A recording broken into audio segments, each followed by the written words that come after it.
اولا بقى كده انا بتحدى اي حد ايا يكن انت ايه، صانع محتوى في لعبة براول، لاعب برو بقى في براول بقى وكده، لاعب نص نص، واحد نوب هاوي وكده. مالكش في اللعبة خالص، خليك معايا هنا. انا داخلين بقى كده على تحدي جميل. عايزك تكتب لي كده في الكومنت تحت كده حاجة جميلة كده، تحدي، اي تحدي يجي في دماغك ايا يكن ايه هو التحدي.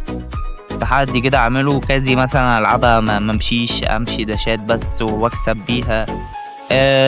شخصية العب بيها من غير الت زي سام كده، اعتماده كله على الالت، انا العب بيه من غير الت وكده بقى. ده اولا.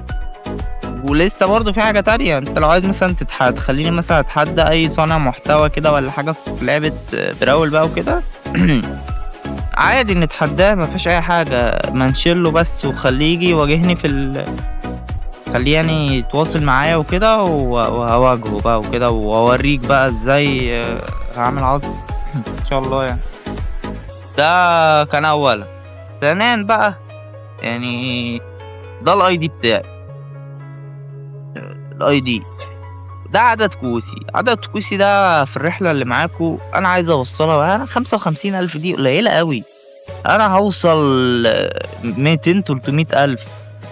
وبرستيج دي انا مش عجباني، برستيج 17 دي انا هوصل معاك، وبرستيج 317 متسألنيش ازاي انا هعملها. والرانك طبعا يعني انا ما ايه رانك ماسك حتى يا عم، الجندري مش هتكون كويسة. انا اقل من الرانك برو في الاتنين مش هرضى، سواء الموسم الحالي ولا الاعلى. رانك برو طبعا. ده حاجة يعني، ده ثانيا.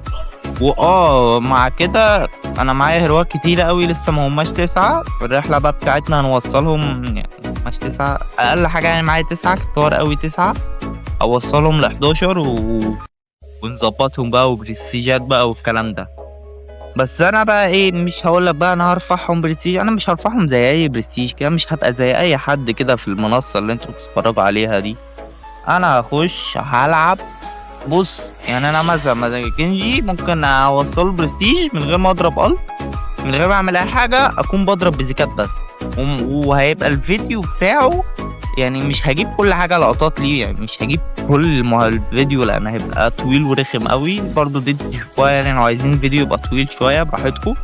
هحاول اقصقص لكم واجيب لكم، بس التحدي انا هعمله، مش هاجي اقول لك هعمل التحدي وما اعملوش، لا انا هعمل التحدي واتحدى اي حاجه. لو حد شاك فيا بعد ما هبقى انزل الفيديو، هبقى اروح بتاع ده، اوريه في الجل واوريه مباراه ونراجعهم واعمل لكم بقى فيديو حاجه كده، فاهم؟